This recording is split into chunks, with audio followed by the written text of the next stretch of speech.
Davey, I beg you, pal, please bat James Wood in the leadoff spot forever.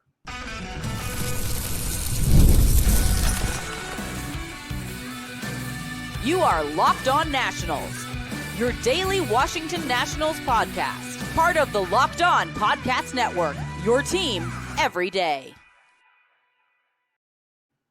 And thank you all for making Locked On Nationals your first listen every single day, as we are free and available wherever you get your podcast. And of course, I am your host, Ryan Clary. You can catch me over on Twitter at RyanClary11 and as well as our show page at LO_Nationals. For all your latest Nationals news and notes, make sure to check us out over on Twitter. And of course, search up Locked On Nationals wherever you get your podcast, whether it's on Apple, Spotify, and of course, the video version over on YouTube. Look up Locked On Nationals and hit that subscriber button. Drop a thumbs up or a comment or a thumbs down, whatever is out there for you. Later on in today's show, we'll preview Game 3 as you have got a very good pitching matchup tonight with MacKenzie Gore, your ace of this national staff, going up against Cade Povich, former top prospect from the Baltimore Orioles. He's been bad this year, though. The Nats, they go for the sweep tonight. We'll preview that game later on in the program today. In the second segment of this show, I was talking to a friend the other day, an Orioles friend, I should say, and we had a debate going on, and I thought it was really interesting, so I'm going to bring it to the airwaves. Can the Nationals win a World Series before the Baltimore Orioles do with this new regime? Let's discuss that, and we'll tackle that topic for you later on in the show today. But we start off discussing last night's 4-3 win with James Wood hitting yet another leadoff home run. And I'm telling you right now, Davey Martinez, you keep him in that leadoff spot because he's good at it. Today's episode is brought to you by Gametime. Download the Gametime app, create an account, and use code LOCKEDONMLB for $20 off your first purchase. So, James Wood now has 2 leadoff homers this season for the Washington Nationals, and this is going to have to be a permanent thing. For those who aren't inclined on analytics, you don't have to be married to it. I do think analytics matter in today's game. Typically, if you were to ask anyone in an analytics department for a major league team, you would say, and you'd get the answer, that your best hitter should be leading off every single game. You might be asking yourself, well, why is that, Ryan? It's because it guarantees your best hitter to get the most opportunities to hit. And bar none, James Wood is the best hitter on this Nationals team and one of the best hitters in all of baseball at this point. To lead off the game yesterday, James Wood pulled a baseball into the second deck of Nationals Park. 420-something feet, 116 miles per hour off the bat. It was a no-doubter, and that was how you got that game started yesterday. Later on in the game, and in that first inning, actually, you have Josh Bell hit a 2-run bomb, and the rest was history. They came on to later tie that game, and the Nationals, they got it done with a sac fly later on in the 8th inning. But I'm here to tell you that James Wood should absolutely be your leadoff hitter. It's not even a debate at this point. He is your best hitter. He is your guy that if you had your pick every single day, you'd want him leading off and being your number one guy, your premier guy getting all the at-bats. And I think with C.J. Abrams out, it's allowed Davey Martinez to kind of experiment with this lineup just a little bit. I've been on record in the past saying that C.J. Abrams should be your prototypical leadoff hitter.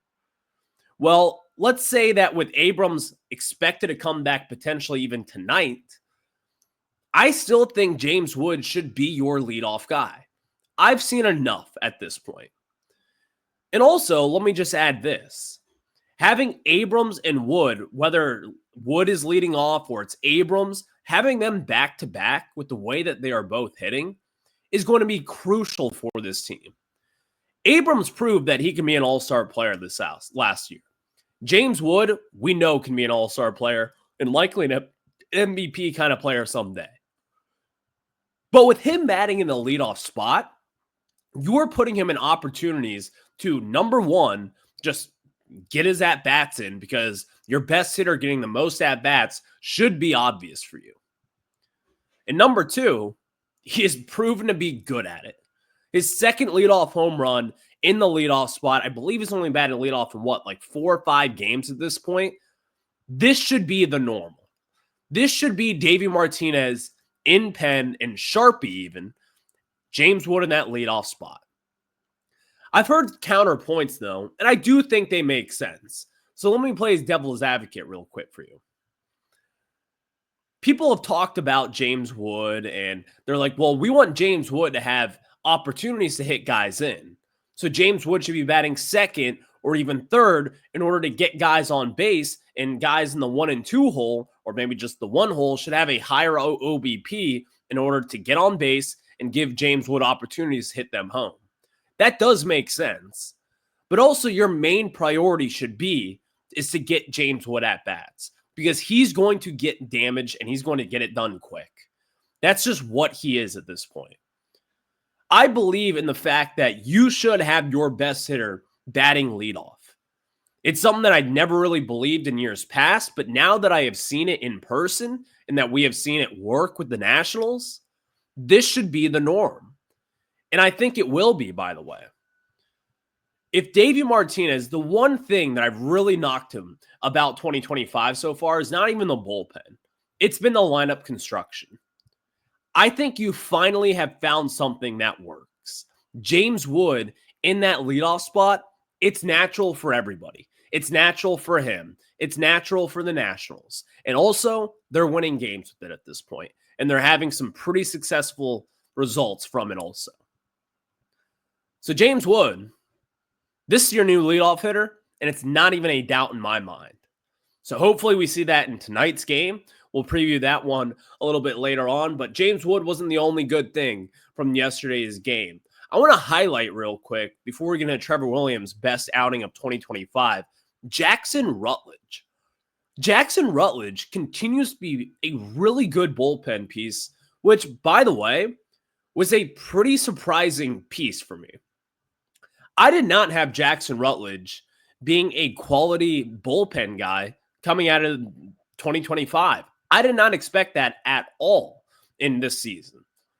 I think Jackson Rutled, again, the 2019 first-round pick out of a JUCO, I always thought he was good and he was talented, and there was a lot of talk about him back in 2019 going into 2021, but he never lived up to the hype as a starter, never really got his feet off the ground there. The Nationals made the decision to move him into the bullpen this season, and so far, he has been one of the better arms out of this pen, as we saw in last night's game.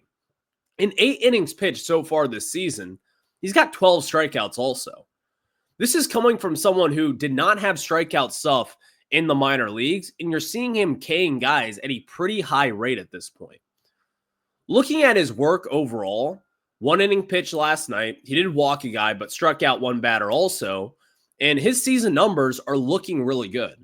A 3.38 ERA, a 1.5 whip, meaning he's kind of walking a lot of guys at this point. But I will say this, with a bullpen, with how the Nationals are right now, you need talent in there. Jackson Rutled has been a plus for this team so far in 2025 out of the bullpen. So he's going to be one of those guys I'll continue to watch moving forward. So kudos to him. And again, kudos to Kyle Finnegan for getting the job done. But the guy who got the job started was Trevor Williams. And Trevor Williams, he finally had his best outing of 2025. It's been a little bit of a slow start for him, coming off a really good season with the Nationals in 2024. Had that elbow injury, came back in later on in September, and also looked good to end the year. But he started off this year kind of getting rocked around a little bit, and so far, his last 2 starts, he's given up 1 earned run apiece, 5 innings pitched, only given up a couple of hits, and has struck out 5 batters in each of the last few games here. This is the Trevor Williams that I think we all expect. You never expect Trevor to go 6, 7 innings pitch. That's never been his thing. It's never been his thing, and it probably will not be his thing moving forward also. But I think that we can expect results like this. And outings like this every 5 days is kind of what the Nationals need. You know he's not going to go deep into games. He's never gone past 5 innings with the Nationals. Not literally, but that's kind of what the gist is. He goes 4 to 5 innings, and that's his role. By the way, coming off an elbow injury, you don't want him going past 5 innings. It makes sense as to why the Nationals want to keep him healthy. You don't got many starters down in the minors that are just ready to make the jump today. DJ Hurst is on the shelf for the rest of the season with Tommy John surgery, and you need to keep guys like Trevor Williams healthy because you just signed him to a 2-year deal, a relatively big contract for all things considered here, as far as the Nationals go at least. But you have got a solid piece now with Trevor Williams, and he has proven to be a very consistent starter for this team, and he's going to be a big part of this rotation moving forward, so it's finally nice to see him click and help this Nationals team get their second win of the Beltway Series. And it's a big one because there is that regional rivalry still, even with the Massen stuff all situated, which, by the way, if you got charged nearly $9,000 by Massen, I don't know if people saw that story. I'll touch on it real quickly, but I do want to talk about this. Who's going to win a World Series first? The Orioles or the Nats?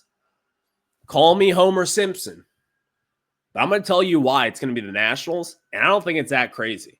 I'll discuss that after we tell you about some of our very good friends over at Amazon Fire TV. And of course, I have told you guys all about them. And did you know your Fire TV is also an Xbox? Turn any TV into your gaming and entertainment hub with Fire TV Stick 4K devices, no console required. Just grab your paired controller, subscribe, or sign into Xbox Game Pass Ultimate with EA Play included, and you're ready to play. Dive into hundreds of premium titles from EA Sports College Football 25 to Call of Duty Black Ops 6, and as easily as you stream your favorite shows, it's gaming made simple, and it's all on your Fire TV. And with Wi-Fi 6/6E and auto low latency mode and advanced technology, Fire TV Stick 4K delivers smoother, more responsive gameplay with lightning fast speeds you need to stay competitive. And I can tell you this, I've got an Xbox and it has made it so much easier with our friends at Amazon Fire TV. So head to Amazon.com/Fire TV locked on to get started. Xbox Game Pass Ultimate subscription and compatible controller required. Available on select devices, including Fire TV Stick 4K 2nd Gen, Fire TV Stick 4K Max 1st and 2nd Gen, and Fire TV Cube 3rd Generation. Thank you all for making Locked On Nationals your first listen every single day, as we are free and available wherever you get your podcast. So we're going to touch on who's going to win a World Series first, the Nats or the Orioles. I'm going to tell you why the Nats, but before that, just real quick, because I did just mention it, I do want to talk about it for like 30 seconds, so clock me out right now. But Massen, of course, they rolled out their Massen Plus streaming. Like, they're 10 years late. You can finally stream games without having a cable subscription. And in their first day of launching, people were charged $9,000 for the annual pass. So it was supposed to be $89.99. And that was going to be the pass for all season long, which is a great deal, by the way. It's, I believe, $19.99 a month if you want to go month by month basis. But if you go for a full year, it's $89.99, and that's it. Well, Massen forgot to put the decimal point there, and they charged people nearly $9,000 on an annual pass, and it was a blunder of all blunders there that I think only Massen Plus can make. So that was just an unbelievable thing that I saw. If you're one of those few, let me know. I'd be curious to see what happened. Did the account get... How do you get... I don't have $9,000, so I'm assuming my bank account would probably shut that down as soon as they try to charge that. But oh my God, what an unbelievable display there. So I wanted to touch on that. Let me know if you're one of the few who got charged $9,000, but I think everything worked out for everybody. And Massen, you can now stream games, so it's really cool. But are you buying or selling the idea that the Nats will win a World Series before the Orioles? I'm going to tell you why I buy that idea. Am I off this sugar high right now with the Nationals and just beating up on the Orioles after all they have done the last few years is just put out tremendous prospect after tremendous prospect? And I'm buying this idea today. I was talking to some friends who are Orioles friends. They are fans of the Orioles, which is fine. You can be an Orioles fan, and we can all be friends. But they have really soured on the idea of Mike Elias, their genius GM, who I would love to have. But a lot of people are talking about the fact that he will not go out and sign a legit starting pitcher. And I was telling them, my argument was, well, what do you mean? He went out and tried to go sign Corbin Burns. Well, he did, but they all knew he was going to go to Arizona. Everyone knew at that point that he was going to go and find a different home. But even then, if you look at it, I was still making the case, well, he tried to. Ownership tried to get in another ace there. They tried to re-sign him. He's a Cy Young winner. He can be someone to be at the top of your rotation. He tried to do it. They all explained to me, they're like, well, that's just what you think. I think with Mike Elias, he gets a lot of credit for the Orioles. And I think he should get credit. He should get credit for building a great farm system, for continue to put out great prospects every single year. But what are great prospects if you don't have places to put them? And if you're not going to put them anywhere, why don't you go out there and trade them and utilize those prospects rather than have them rot in AAA? Look where Kobe Mayo is. He's in AAA Norfolk for like the third straight year. He's a great top 15 prospect in all of baseball, just really souring down to the minors. And he even talked about it on spring training and went on to kind of say, like, just to paraphrase it, he basically was pissed that he was down in AAA. And I was talking with them and I was like, well, Mike Elias, he's not the one dishing out all the money. Well, if you look at the facts here, they spent 66% more money than they did last year. They chose, and when I mean they, Mike Elias chose not to use that 66% on a legit starting pitcher.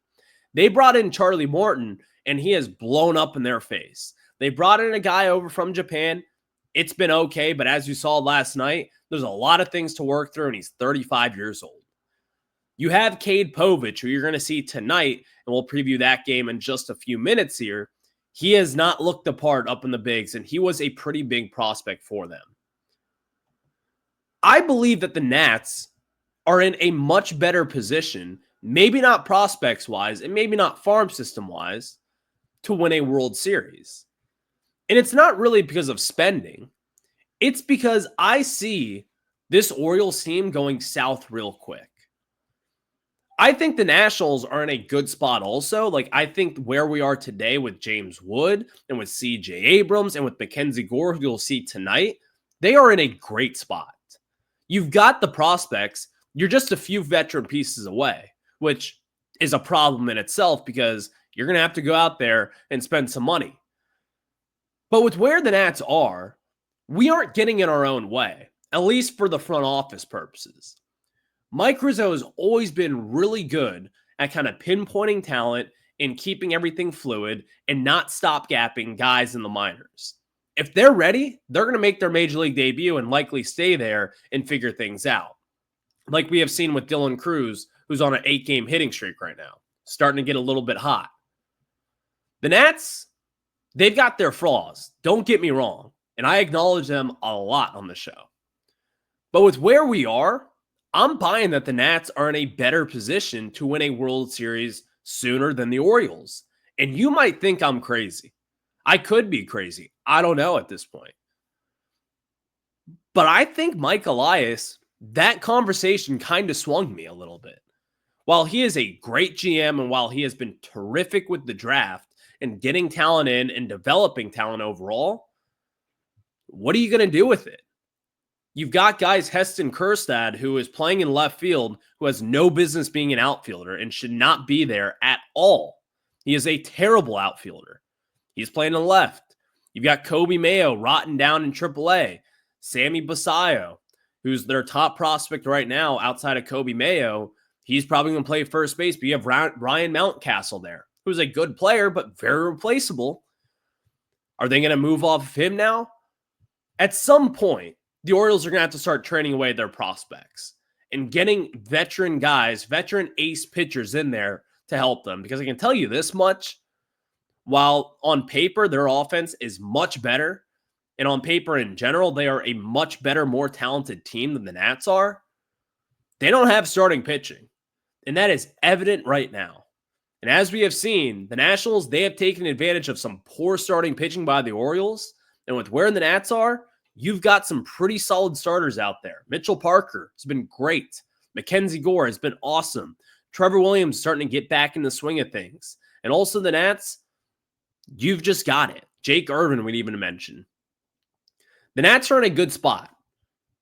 You've got starters and the Orioles do not. So maybe it's as simple as that as to why the Nationals are in a better position to potentially win a World Series before the Orioles. But I will acknowledge this. Again, the Orioles have better talent, but the Nats have done way more with the talent so far this season than the Orioles have. And I could see things starting to grow, like meaning some tension between the players and the organization. It's not pretty right now. And after David Rubenstein just gave himself his own bobblehead, I don't think it's going to get much prettier than that. So we'll see what happens. But now let's preview Game 3 of the Beltway Series. And the Nats have already clinched a series win, but they're going to go for the sweep tonight. And I think they're going to get it done. I'll tell you more about that game tonight after we tell you about our friends at Gametime. There's nothing better than catching an MLB game live, the crack of the bat, the roar of the crowd, and the smell of ballpark food. And if you're looking to go last minute, Gametime makes getting tickets easier than ever. And with last-minute deals, all-in pricing, and a lowest price guarantee, Gametime takes the stress out of buying MLB tickets, plus ticket prices drop as Gametime gets closer, meaning you can score an incredible deal. And Gametime has always been the official ticketing partner of Locked On and is the Nationals. As the Nationals are coming up, I can count them to help grab tickets that help meet my needs. And recently, I grabbed last-minute tickets to a game on Tuesday night, and Gametime had unbeatable prices. I was literally walking up the center field gate 10 minutes before first pitch. I opened up Gametime. I saw some flash zone deals there. I had the views from my seat. I clicked 2 times, had the tickets in my hand, and I was walking in there for the national anthem, saw first pitch, and saw the Nationals get a curly W. So take the guesswork out of buying tickets with Gametime. Download the Gametime app, create an account, and use code LOCKEDONMLB for $20 off your first purchase. Terms apply. Again, create an account and redeem code LOCKEDONMLB for $20 off. Download Gametime today. Last minute tickets, lowest price guaranteed. Thank you all for making Locked On Nationals your first listen every single day, as we are free and available wherever you get your podcasts. And happy Gore Day to all who celebrate. And it's going to be a good day because MacKenzie Gore is on the bump for your Washington Nationals. And as we sit here today, the Nationals are 4th in the NL East, tied once again for that 4th and 3rd spot, really.